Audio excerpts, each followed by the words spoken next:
A long, long time ago, maybe 25 years ago, I went to Toastmasters for the first time. Somebody had recommended Toastmasters to me as a way to improve public speaking skills. Because according to him, and I'm not really sure if it was an actual person or if I read this in a book, it's easy to forget things when you don't remember. But if you learn how to be a good public speaker, this can serve as a baseline level, a foundational level of confidence that will underlie all confidence.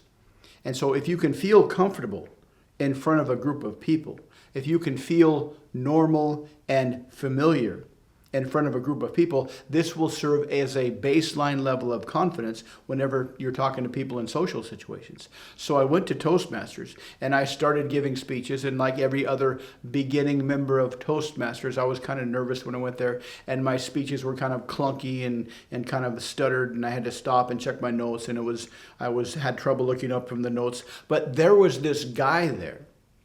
This guy was so incredibly charismatic, so incredibly mesmerizing. Whenever this guy started to speak, you were just captivated. You couldn't help but just kind of surrender your mind to whatever he was talking about. There was something about him. But the interesting thing was that the content of his speeches wasn't the captivating part. He wasn't talking about how to get rich in the stock market. He wasn't talking about how to levitate or anything that would make you say, what the heck? He just talked about normal, random, mundane things. And sometimes, or back then, I thought he was kind of experimenting with how mundane of a thing he could talk about at Toastmasters and still captivate the audience and still enthrall the audience. He would talk about things like the proper use of dental floss or the perfect ratio of garlic powder, sweet basil, and oregano in your pizza dough. And one time he made the speech evaluator totally forget what he was talking about. In Toastmasters, everybody has a certain role. You can be the timer, you can be the speaker, you can be the speech evaluator, you can be the guy that comes up with the table topic questions, and her job was to evaluate his speech. And at the end of the meeting, you go up, if you're the speech evaluator, and you give a 1-minute kind of review of the speech, the good points, things you might improve upon, etc. It's a very supportive, very helpful kind of feedback system. But she said when she got up there, she said, when you started speaking, you made me just forget everything. And my mind went blank.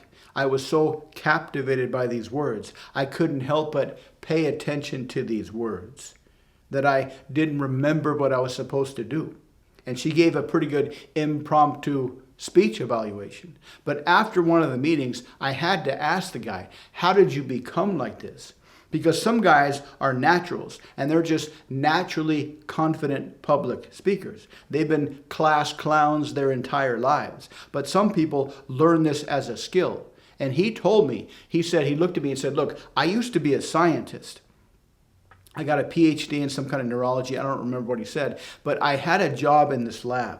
And it was a brilliant idea for a product. And I fell in love with it, one, because it was such a brilliant idea, and two, because they told me it didn't require any public speaking. I had actually turned down some jobs because they wanted me to do presentations. And nope. So I took this job because it was a lab job. It was a lab geek job, and I could tinker around in the lab and do experiments. But what they were developing was fascinating. They were developing this device that could first read people's thoughts and then hopefully later on project thoughts into people's brains, which might be a little kind of sketchy. But at the beginning part, this part was the long process. This was the experimental process they were working on, where they read people's thoughts. And the guy that got this idea was a marketing director or an ex-marketing director. And the way marketing works is they try to find as much useful data as possible, but they don't care about the psychology. They don't care why people do what they do. They just want to find out how people behave based on external triggers. So they're always doing testing. Their theory is to try something and see if it works. And if the thing that you tried works, do more of that. Do a whole bunch of split testing on that thing and keep trying different variations of that. If you try something and it doesn't work, just get rid of that idea and try something different. And that's how they develop all their data. Marketing companies have tons and tons of data that sometimes doesn't make any sense, but it works, so they use it, and they don't care what the psychological reasons are. For example, cat people have a certain affinity for a certain kind of salsa, a certain brand of salsa. But dog people, on the other hand, tend to buy the competitor's brand of salsa. Nobody knows why, but this is such a repeatable thing. It helps them to target their marketing. It helps them to target their communication. And when you target communication, you can get your message accepted at a much higher rate. But the way they were using that technique, the trial and error test method technique on brainwashing or brain reading and then later brainwashing, was they had this kind of helmet that was like this small miniature MRI machine that only went around their head. And they would put the test subjects through this matrix of questions, a matrix of suggested visualizations. Think of your favorite flavor ice cream, and they would focus on their favorite flavor ice cream, and the MRI would map out what was going on inside their brain. And then they would blank their brain. Think of your favorite breakfast cereal, and they would think of their favorite breakfast cereal. Think of the color purple, and they would think of the color purple. Think of your favorite sport. Imagine you're watching your favorite sport, and they would imagine watching their favorite sport. And because this was ultimately going to be used to brainwash people into buying things from a marketing standpoint, a lot of the questions were based on purchase decisions.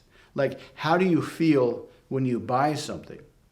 When you're really hungry and you walk into your favorite restaurant and you have that expectation that you're going to get something good, when you tell yourself, I'm going to get something good, how does that feel? Focus on that memory. Think of your most recent purchase that you really, really enjoyed when you got that purchase home.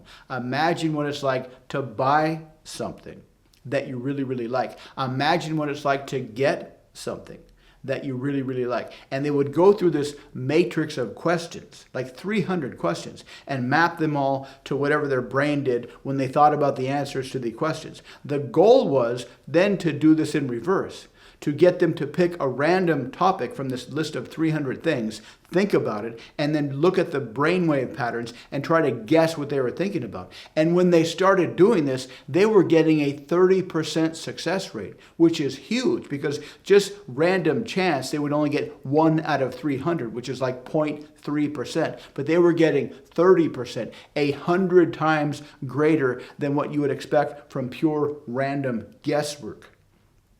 And so the goal was to first figure out what brainwave patterns map to certain things. And then this part was actually a little bit easier, to take some kind of technology and create those brainwaves externally. But before we got to that part, they ran out of VC money, and they were so excited, and I was so much in charge of the project, they told me I had to go pitch this idea to the VCs, the venture capitalists, to get more money. And my heart like froze. Pitch us? No, I quit. And they said, relax. I got this. And my manager shopped around, and he found this therapist that specialized in turning people like me into powerful public speakers. She had started out as a regular therapist, but she ended up in this kind of niche business where she consults with high-level executives and scientists, and she coaches them and hypnotizes them to become incredibly confident when you speak in front of a crowd, to be completely relaxed when you speak in front of a crowd, to feel at home whenever you're in front of a crowd. So I went to this therapist. I figured, hey, if this works, I'll do it. But if it doesn't work, I'm going to find another job. And I sat down, and she looked at me and said, let me explain how this works. In regular therapy, I ask questions, the client answers. I ask a follow-up question, the client answers. We go back and forth for weeks until we slowly get down to their childhood trauma, which we hopefully solve. But this is different because I know what you want.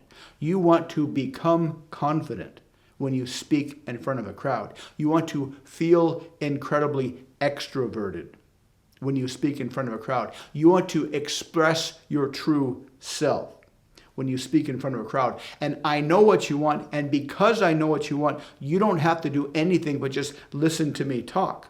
This won't be a back and forth type of therapy. How do you feel about that? What do you mean by that? This is just me talking and you listening. And if your mind starts to wander while I'm talking, if you start to forget things, that's okay. That's what's supposed to happen. Because when your conscious mind is wandering, that is a signal that your unconscious is starting to notice pieces of information, pieces of ideas that are coming in through this never-ending stream of information through your senses into your brain. And your subconscious is noticing that, hey, this is interesting. This thing is interesting. This thing is interesting. Maybe if I put these ideas together, if you put these ideas together, they will add up to something magnificent. And so this kind of takes away resources from your conscious mind down into your unconscious. So you put together these ideas, and they will come back later in a few days, sometimes in dreams, but hopefully in memories. And when you remember those memories, these memories might feel a little strange. That's okay. Just sink down into those memories and just explore those memories. Because what will happen is once you recalibrate your memories, they will point into a much different future. Here's you in the now. Here's your memories of your past. And your future is an extrapolation of what you remember from the past. So when we alter your memories, when we change your memories of the past, it will create a better future. And so I listened to her. And like she said, my mind started to wander. I went back for a few sessions, maybe 6 or 7 sessions over the period of 2 weeks. And then I started to have these crazy dreams. But even more interesting was I started to remember things that seemed kind of strange. They seemed kind of odd. These memories, I don't remember remembering them before. I was remembering them for the first time. But they seemed so vivid. And one of them was incredibly vivid, incredibly specific. I don't remember where it was from, but it was back when I worked at this company. And I had to give a presentation to a group of high-level executives, high-level upper management people. And it wasn't something that I was looking forward to. I wasn't worried about it. I was a little bit nervous, but I wasn't like scared. It was like something that you need to do, but you don't want to do, like do your taxes or go to the dentist and get a goddamn root canal. It was like that. I just wanted to get it over with. I wasn't worried that I wasn't going to perform well because it was just kind of an informational thing, like a formality. And it wasn't like pitching an idea or I didn't have to persuade anybody. It was just kind of an information giving session to a bunch of executives. And so a friend of mine recommended that when I'm rehearsing my speech, I focus on the end point. And he said, this is good advice for any kind of goal that you want. Focus on finishing the process. Focus on the feeling of satisfaction. Focus on the feeling of completeness and visualize that moment as richly as you can. And so I did. I started to visualize finishing my speech, looking at the crowd, seeing their faces, hearing their applause, and feeling that sense of accomplishment that, oh, I did it and it's over, I can relax. And I rehearsed that visualization over and over and over again while I was rehearsing my speech. And when it came time to give the speech, when it came time to stand up in front of the crowd and speak my piece, something amazing happened. As soon as I stood at the podium and looked over the crowd, I felt this massive wave of calm and contentment.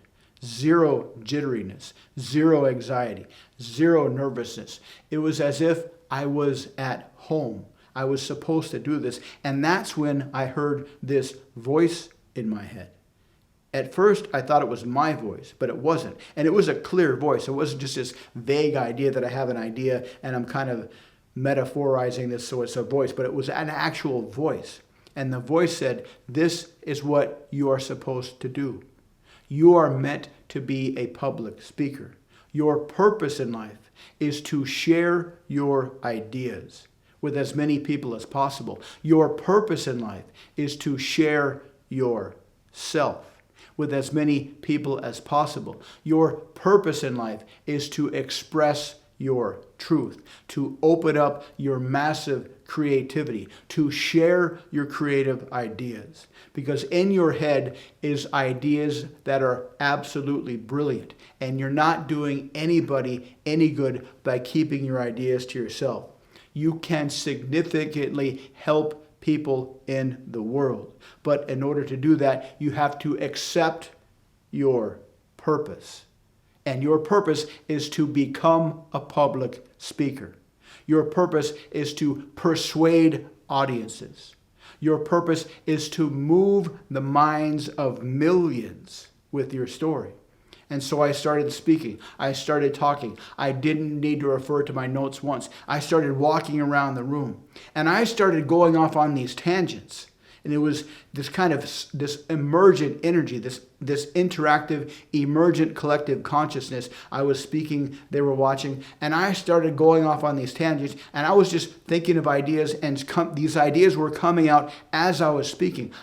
This was nothing that I planned, and these ideas were new to me, and I was coming up with these new ideas as I was speaking and speaking these ideas. It was as if there was some other entity almost giving me these ideas. It was kind of a half, this is my idea, but half some other entity is providing me with information. I would almost see a sentence in my mind's eye, and then I would speak that sentence. And then I would see another sentence, and then I would speak that sentence. It was like someone was just feeding me information, and I went off on all these tangents, and while I was on these tangents, I had no idea how I was going to weave it back into the main theme of my speech, but I did that anyways. And I don't know how I did that. It was just a spontaneous flow of information. And I could tell this emergent energy with the crowd was just growing and getting more intense. It was amazing. And when I ended the speech, it was exactly like I had visualized. The applause was exactly like I had visualized. The looks on their faces was exactly like I had visualized, except the only difference was the feeling I had in the end, inside. The feeling wasn't one of completion or I'm glad this is over. It was a sense of pride in what I had just done, but there was a tinge of sadness, the kind of sadness you feel when you finish a fantastic novel, or the kind of sadness you feel when you're finished watching a fantastic movie. The experience is over and you're like, oh, that was cool, but what do I do now? Or the kind of sadness you feel when you come home and you have to go back to work after a brilliantly fantastic vacation. You had an experience, but now it's over. That's what I felt like. Giving a public speech, giving a speech, going off on these tangents, being given information from I don't know who, was like a wonderful drug experience. And I was sad that it was over. That's when I realized that my purpose in life was to be a public speaker in some capacity. I didn't know how. I didn't know what I was going to do. I didn't know in what context. But I had to get out of the lab. I went back to work. I told my boss, I said, hey, I'll give the VC pitch. I'll get you your money, but I'm out of here. I got to find something else. I'll help you hire a replacement. And I just couldn't stay in that lab very much longer. Before I had this experience, being in the lab seemed like home. It was completely closed off. It was just me and the data, me and the equipment. There was no people. But after this experience, the lab seemed incredibly constraining. I had to get out. I had to open my horizons, so to speak. I had to open my creativity. I needed to be out in front of people in some context. And that's what I do today. I do a whole lot of public speaking. I hire myself out as a pinch hitter for various companies that need VC money. I do a lot of stuff. And the reason I came back to Toastmasters was because I came here a long, long time ago, hoping to get over this fear of public speaking, but I ran away with my tail between my legs. And so I came back as kind of to come back and finish this open loop. And if you want to become competent as a speaker, stick with Toastmasters, because the more confident you get in front of a crowd, the more confident you'll be in front of other people. It's like most people live their lives with this constraining ball of anxiety that keeps their mind small, so you can't imagine things. But the more you become confident in front of a crowd, the more you feel confident giving a speech to many, many people, this ball of constraint will vanish and you'll start to imagine things that you never would have thought of before. So stick with Toastmasters. Do whatever you can to become a very confident public speaker. Become a competent public speaker, particularly in Toastmasters. Because if you go to Toastmasters and you become confident enough and you trust that nobody's going to reject you, you can start to play around with all kinds of hypnotic language patterns and storytelling techniques when you give your speeches. It's a fantastic way to literally explode your creativity of what is possible for you. If you'd like to learn more, check out the links below. Let me know what you think in the comments. Thanks for watching, and I'll see you next time.